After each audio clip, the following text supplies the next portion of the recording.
Welcome back, everybody, or I should say welcome to this new series called Customizing with Trey. We've kind of done this before, it just has a new name, kind of like my other video, Epic Unboxings. Anyway, today, you can probably tell by the thumbnail and title, we are making a custom Cody. So basically, I'm going to take you through all the parts I'll be using, and I'm going to be taking you through how I will be painting it, and I'm also going to be taking you through all the steps I go through when making a custom. So if you guys ever wanted to make a custom, watch this video and you can learn how to. Alright, starting it off, I'm going to show you the parts that we have. So this is actually a commissioned order, and this is the parts he wanted me to use. The first thing we are using here is an Elite 16 Heath Slater lowers. I have already torso cracked it. I'm sorry I did not show you guys that part. But anyway, yeah, here are his boots. I just don't have them on right now. I think these work really well.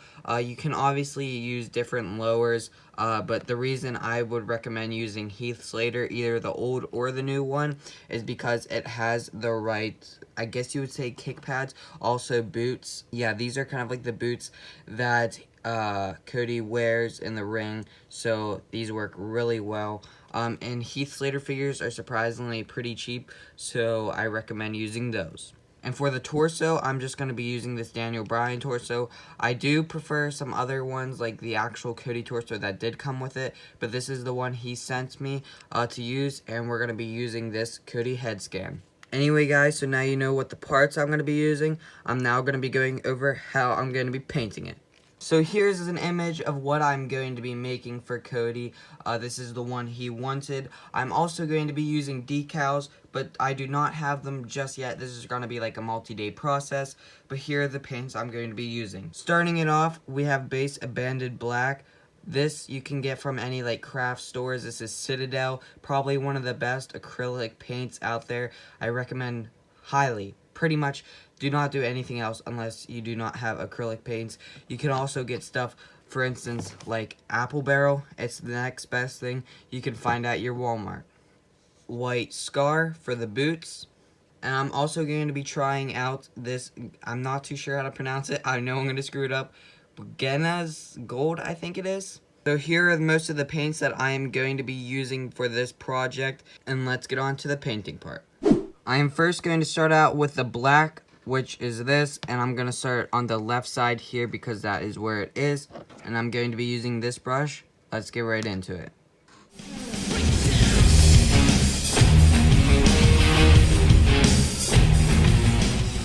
Okay, so here the first half is, I have painted the one side all black here.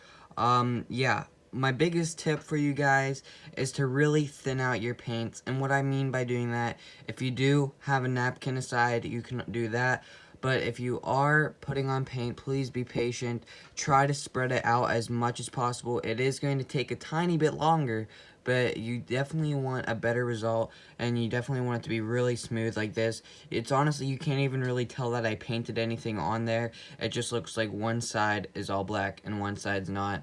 I'm not going to record too much of me painting on the gold here like I did with the time-lapse of painting the black, because I feel like this gold is going to be a little more tricky. It's going to take a lot more time, and I really want to make this good for my customer. So I will give you guys like little progress reports on what's going on, but so far I think we are looking pretty good.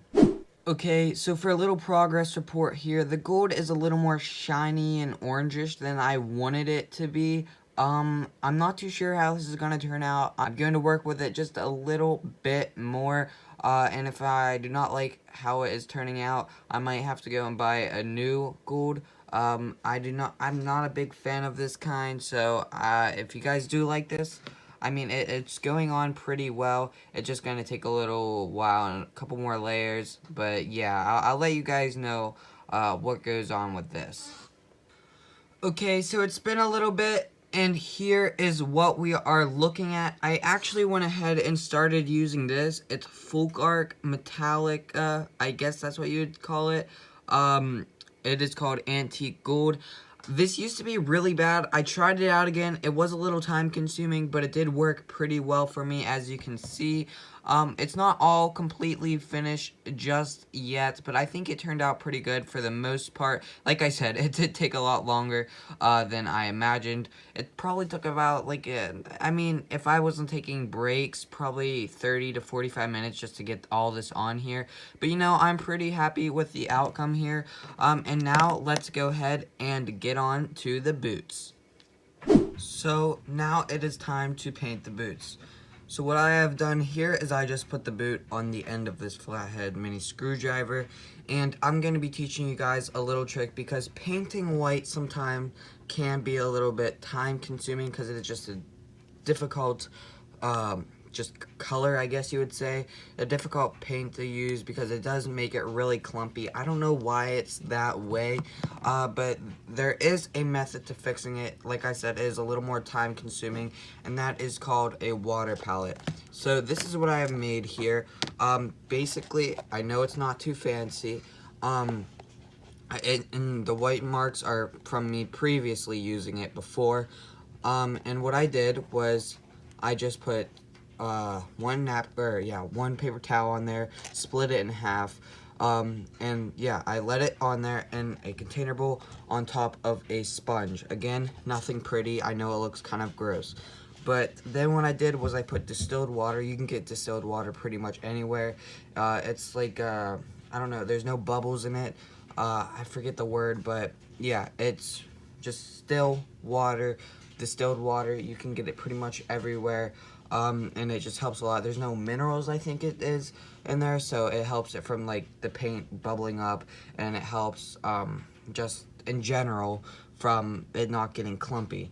So what I would do is I would take some paint on top of here, and I would just brush it like this after I put thin layer, or just poured a little bit of water on it, and I just brush it around like that, and then it kind of thins it out there, and then I can go ahead and brush it on there. I'm gonna put you guys and like fast forward so you can kind of see what I'm doing. Degenerate into something full. We just got tired of doing what you told us to do. That's a breaks, boy.